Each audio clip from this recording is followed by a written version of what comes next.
yardage as well. And just in like how I felt going in at halftime. We come back out, and here comes the complacency. Here comes that team that I can't stand, that you can't stand, that you can't understand how in the world that happens to us. But it did.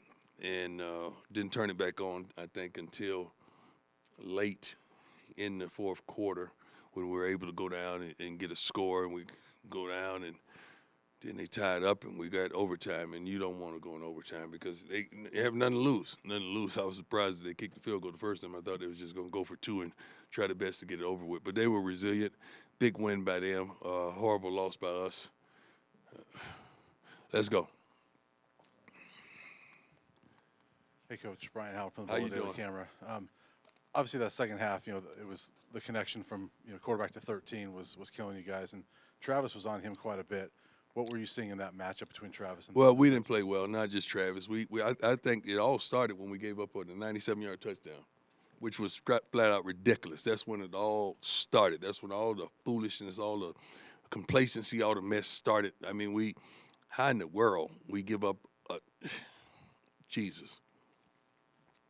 Our secondary did not play the best game, especially at the cornerback position. Coach, Matt Smith, 104 through the fan. Yes, It seemed sir. like in the second half, maybe just some communication issues there with the coaching staff.Id you feel that? In what regards? Substitution errors? it felt like- Substitution on defense? Yes, sir. Yeah.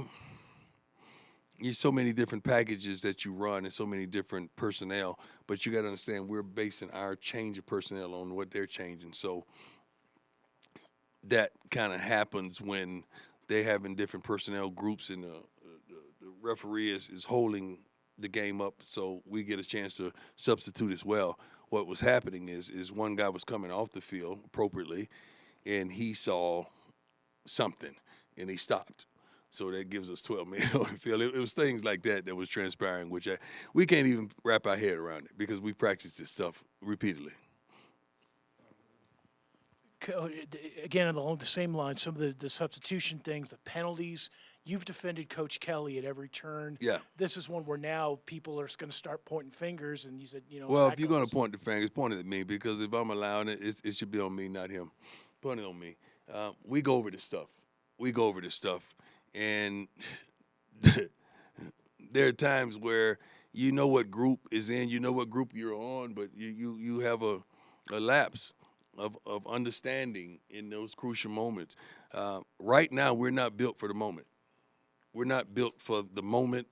Some of our players aren't built for the moment where they have to make a play or they have to keep contained or they have to make a block or they have to get another yard. We're not built for the moment right now. Hey, Coach, Tyler King with the Denver Gazette. Yes, sir. You guys had 17 penalties tonight. That was something that was positive for you guys early in the season was the Wow. lack of penalties. I didn't know it was that many. What has led to the amount of penalties you guys have been accumulating over the last couple weeks? Not being smart, not being disciplined, not understanding the moment. That's what that is. Yeah, that's what that is. Hi, Coach. Adam Moser, Tiger 24/7 Sports. We saw Trevor Woods play a little closer to the line of scrimmage at Yeah. linebacker tonight. Yeah. Is that a matchup with Stanford, or do you like him in that role? No, I love him in that role. I really do.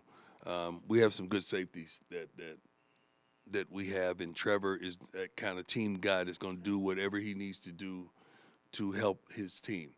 And that's something that I'll do that. And I think he played well. I haven't watched the film yet, but thank God that he's willing to sacrifice what he's accustomed to doing to help us improve ourselves. Hey, Coach. Jake Schwannis, DMVR. How you Just curious doing? about Travis, just his conditioning. What do you feel like that His was? condition is great. It was just some plays he made, some plays he didn't. Just so happens the plays that he didn't make at the end are magnified, but the plays he made kept us in the game. Hi, Coach. How you doing? Nikki Edwards, Hughes Sports Report. I remember you said before that Shador puts on his cape and saves these games for Right. you. What kind of happened in overtime where maybe there was miscommunication on that play when it turned into an interception? What Yeah, were you first of all, seeing you should have never thrown the ball. Should have never thrown the ball. I don't know if they played it on a replay to show what happened with the receivers on that play. Did they show it? Right. Yeah, what happened? 'Cause I want to see it because I know what happened. I want to see what they showed.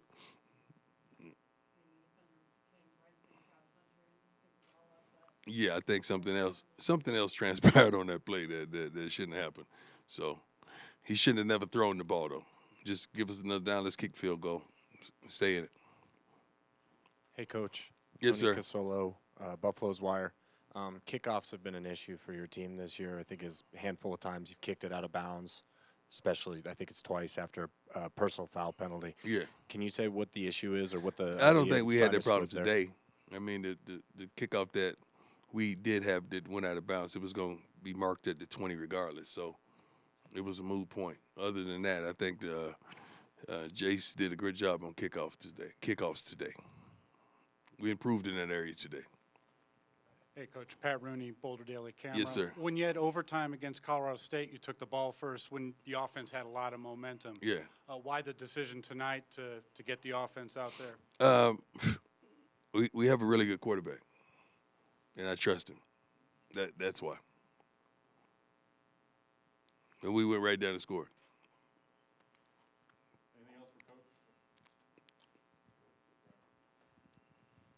Coach, you mentioned the complacency with this team. You guys now have 2 weeks before you play again.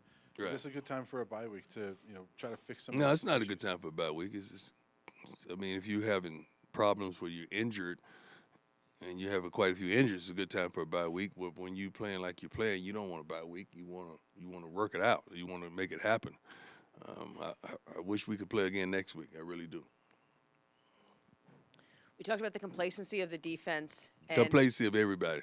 Yeah, Yeah. I wanted to talk about the offense a little bit. I mean, giving up that amount of points in the second half is obviously unacceptable. Yes, But the yes. offense obviously also has to contribute in some way. Yeah, true. Can you talk about that a little bit?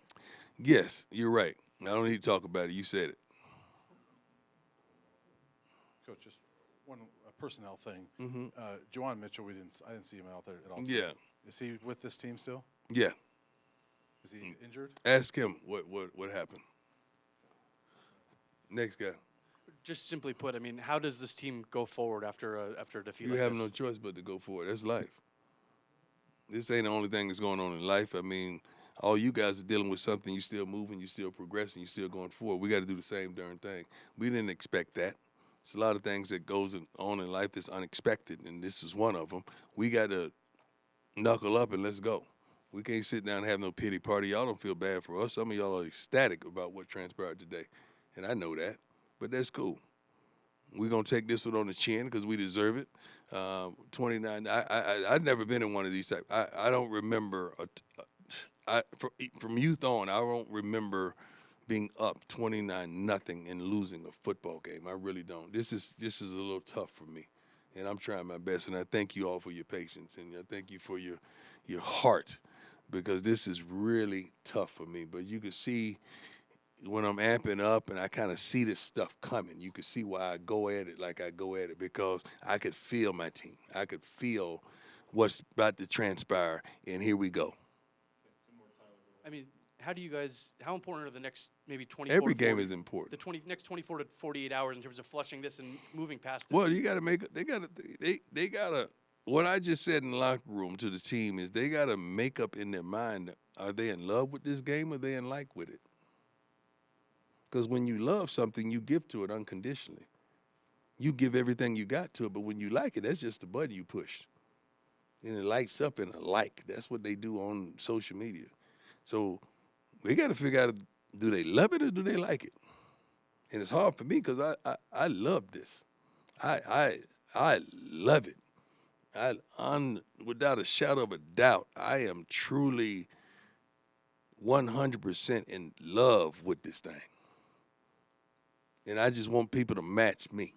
Just match my passion, match my heart, match my love, match my consistency, just match my mannerisms, just match every darn thing I give to this game. I love this. Sadly, I love it so much, but the game don't even occupy the ability to love you back. That's a strange love, isn't it? Coach, you spoke, Patrick Dawson, Scope Up Sports. You spoke about struggles in the secondary. What are some things that you and the coaching staff are going to look at throughout the bye week? For the Well, next game? you can always look at personnel, but it is what it is. It is what it is. So that was hard to look at. Defensive backs either play to make a play or play to stop a play from being made. I like the guys who play to make a play. I really do. We got to get to that point. Thank you. God bless.